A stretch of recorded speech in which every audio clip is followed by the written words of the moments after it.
This is Andrew here with 8-bit.TCG, and I'm here with David. All right, and what deck did you play today? I played Tri-Brigade 2.0. Hell yeah, brother. All right, show us what you got. All right, so we played 3 of the Seed, Yes, sir. 3 of the Insect, and 3 of the Reptile. I'm gonna be honest, this one is ass. This one, horrible. It's just, you can banish one and special it, and then you can discard an Insect, Plant, or Reptile and bounce. So it's some of the only removal you have in this Tri-type, so you have to play it, but it's honestly the worst. But these two are good. This one, I mean, this is a pretty new deck, so I'm gonna kind of explain them. You can send one of those 3 types, so Insect, Plant, or Reptile, to special this from hand. And then when it's normal or special, you take 2 Ragnaraikas from deck, you banish 1 card from hand, and you add those 2 to hand. Importantly, you don't have to banish one of the Ragnaraikas you add. So if you need like both of these and you have like an extra copy of another card, you can just add 2 and banish it. So this is like the main starter. This one, you can shuffle back a banished one of the tri-types, so Reptile, Plant, or Insect from banished to hand summon it. And then when it's sent to the graveyard for the link summon of Raika, you can bring back a level 4 or lower Insect, Plant, or Reptile. So like a lot of times you can like use this as link material to make the link to, which I'll get into later. And then you can bring back Lone Fire, and Lone Fire's not once returned, so you can just like chug through multiple copies. So that's the Raikas. And then I played 3 copies of Bloom. I borrowed 2, so they're not here. But this is the best card in the deck by far. While it's on field, it boosts all Reptile, Insect, and Plants by 300. And then all none of those 3 lose 300, which is really nice for going for game and OTKs. And then the second effect is you can special back a banished engrave or in-hand Raika, or you can search one and discard. And it discards for effect, which is important because you play this guy, which says when it's sent to grave by card effect, you can special it. So if you open both of these, this is kind of a garnet you don't want to draw, but if you open both of these, you can use this to search and then pitch this, and this will bring itself back out. So. Broken. And then we played the Ogdoadics. This is the main reason I even wanted to play this deck post this format. This deck has never really been playable. It's always been awful, but it finally has a place to play. So, not going over these too much. This you can send itself, send a Dark Reptile from deck to grave. This you send itself, send a Light Reptile from deck to grave. When this is no longer special, it searches an Ogdoadic spell trap. And then this can bring itself back from grave, but you're locked into reptiles while it's on the field. And then this is what enables this whole package. So this says, when it's in grave, you can tribute a monster, special it out, and then you can target a level 4 or lower Ogdoadic in grave, you special it back out. So you bring back this. When this is special, it searches Daybreak. And all you have to know about this is you basically tribute a reptile, and for every 2 levels it had, you get a token. So you tribute this, and you get 5 bodies on the field. Broken. And this is all enabled by Snake Rain. Rich. Yeah, I know. But yeah, this card is that card that people always like talk about in buyouts or whatever, and it like never is actually good. It always ends up being trash. But this card's actually insane in this deck.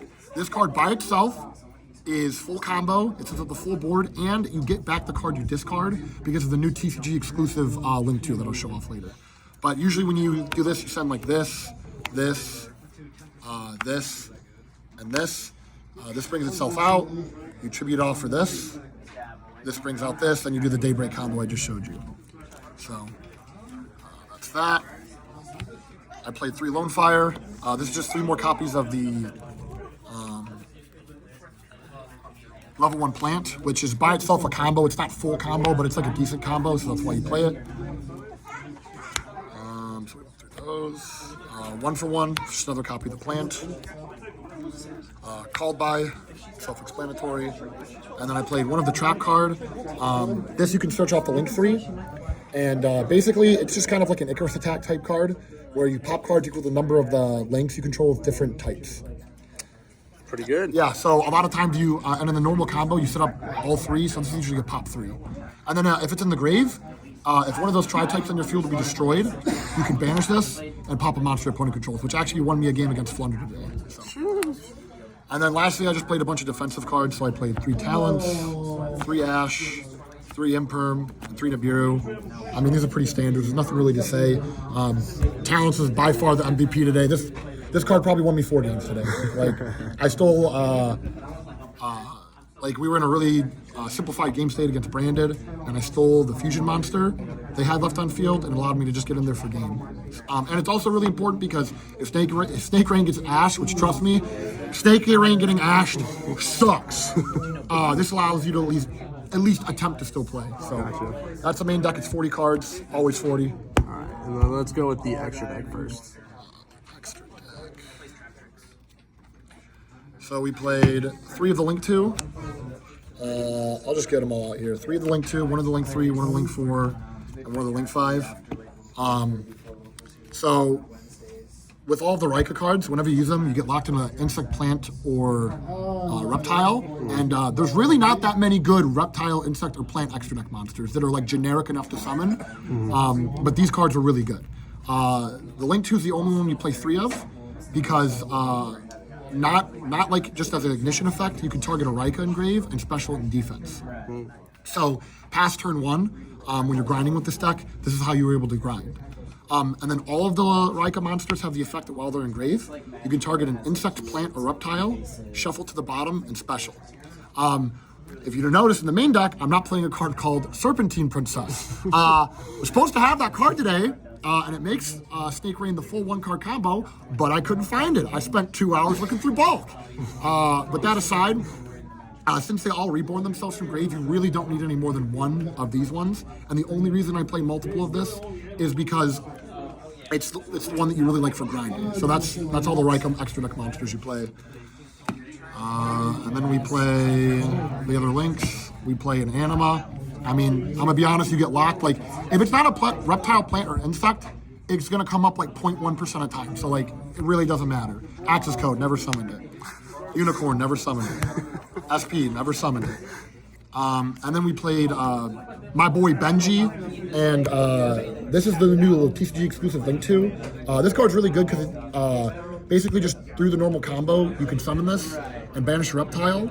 You can modify as a monster's attack, but the important part is if it was a reptile, you get to draw a card. So when you Snake Rain and pick discard, this makes up the card you discarded.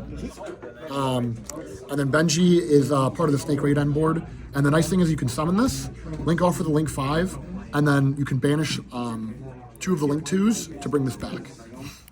It's pretty good, pretty good. So those are all the links. And then I played King of the Fairlamps. This is supposed to search Serpentine Princess, but I didn't have it. So I usually just ended up searching up follow-up with this because with the turn 1 combo you can do it. So there's that. So like I said, we're really down bad in this deck for removal. So I played Black Ship of Corn because Those cards going up in price. I don't want to talk about it. And then lastly, I played Typhon. Out of all the ones that weren't plant, insect, or reptile, this is the one that actually did come up because I was in a simplified game state against Branded, and they had Mirror Jade that had already used its effect. And he summoned twice on my turn, so I just normal summoned like a hand trap or something, and I just made this, outed it, and this ended up winning me the game. So it only came up 1 time, but it was actually pretty good. All right. And then the side deck, I'm gonna be honest with you, Chief. I put this together in about 5 seconds, so it's really nothing to like. Very much interchangeable, but I played 2 Lightning Storm and a Duster, 3-dimensional barrier, 3 evenly, 2 Phantasmate, 2 Soul Release, and 2 Pankratops. Importantly, with the lock, it only locks you for the rest of the turn. So if you see Pankratops, you can still special it, like punch over, do whatever, and then still continue the combo. Yeah, that's pretty much it. Honestly, I was really happy with the main deck and the extra deck. The only thing I would change is the side deck around a little bit. Like I said, I literally threw this together fairly quickly. But besides that, yeah, that's pretty much it. Hell yeah. Is there any shout outs you wanted to do today? I mean, shout out to everybody on Apex TCG. Shout out to all the homies. You know who you are. And yeah, that's it. I'm just pretty happy I won with this deck. I mean, it's the first time I played it, so. And then also shout out to my boy Colossus here. He's back, baby. Yes, sir. All right. Thank you all, and have a good rest of your day.